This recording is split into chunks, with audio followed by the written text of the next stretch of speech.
Olá, rapaziada! A dica de hoje é sobre estágio probatório e estabilidade. Eu quis falar sobre isso com vocês porque eu tenho visto que as bancas elas cobram bastante esse tipo de questionamento, tentando ludibriar o candidato entre uma coisa e outra. E é um questionamento super simples se você colocar esta ideia na cabeça. A ideia principal é que você precisa colocar na cabeça para não ficar se confundindo na hora de responder esses questionamentos. E sobre o estágio probatório e a estabilidade você vai encontrar na Lei 8.112. Mas como que funciona? A estabilidade você precisa entender que se dará no serviço público e não no cargo público. Tanto é assim que se você parar para pensar, um servidor, se ele for estável no serviço público e o cargo dele for extinto, por exemplo, ele ficará em disponibilidade ou ele será alocado em um outro órgão público. Mas isso se tratando de servidor estável, porque se ele não for estável e o cargo dele for extinto, ele simplesmente será exonerado. Agora, o estágio probatório funciona da seguinte forma: é simplesmente para avaliar se o servidor ele é apto ou se ele é inapto para o cargo em que ele está exercendo. E o artigo 20 diz assim: ao entrar em exercício, o servidor nomeado para cargo de provimento efetivo ficará sujeito ao estágio probatório por 36 meses. E nesses 36 meses que irá avaliar se esse candidato ele é bom ou se ele não é bom, se ele é apto ou se ele é inapto para aquele cargo público. E neste caso, o estágio probatório irá avaliar se ele é bom para o cargo público e não necessariamente para saber se ele é estável no serviço público, porque ele só será estável após esses 36 meses. Mas, coloque na cabeça, estável no serviço público e não no cargo público.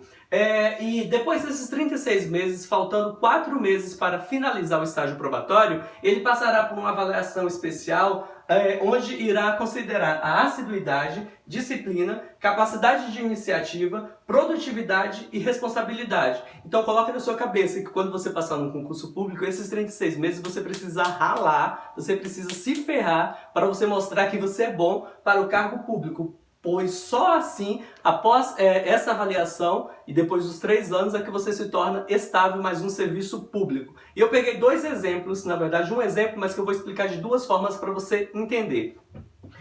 Pense assim, um servidor, ele já é estável no serviço público como analista do MPU, é só um exemplo isso aqui para você entender, tá? Ele já é estável no serviço público, ele fez um concurso público e ele passou para o cargo de delegado da Polícia Federal. Neste caso específico, o que vai acontecer? Ele vai pedir exoneração, ou ele vai pedir vacância, para assumir o cargo de delegado da Polícia Federal. E suponhamos que depois desses 36 meses, ele foi considerado inapto, ele foi considerado de outra forma, que não vem o caso agora. Nessa avaliação aqui específica, ele foi considerado inapto para alguma coisa. O que vai acontecer com esse servidor? Ele simplesmente será reconduzido ao cargo de analista do MPU. Por quê? Porque ele já era estável no serviço público. Agora, um outro exemplo neste mesmo quadro. Ele é analista do MPU, ele pediu exoneração e ele foi assumir o cargo de delegado da Polícia Federal. E nestes 36 meses, antes de finalizar os 36 meses,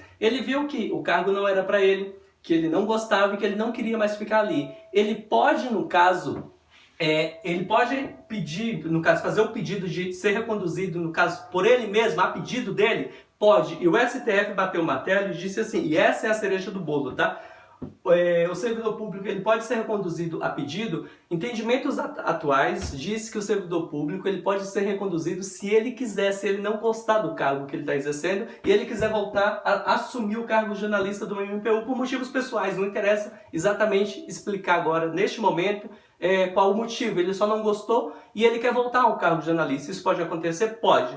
E o Supremo Tribunal Federal diz assim, que o servidor estável, investido em cargo público federal, em virtude de habilitação em concurso público, poderá desistir do estágio probatório a que é submetido, com o apoio do artigo 20 da Lei 8.112 de 1990, e ser reconduzido ao cargo inacumulável de que foi exonerado a pedido. E o STF firmou esse entendimento, segundo o qual o servidor submetido a estágio probatório em novo cargo público, caso desista de exercer a nova função, tem o direito de ser reconduzido ao cargo anteriormente ocupado. Então, isso é super simples, mas você precisa colocar essa ideia na cabeça. que a estabilidade ela se dará no serviço público e não no cargo público. E o estágio probatório, ele irá avaliar se o servidor é bom ou se ele não é bom, se ele é apto ou se ele é inapto para o cargo público. Então, esta é a dica de hoje. Se vocês gostaram, marque um amigo aí embaixo.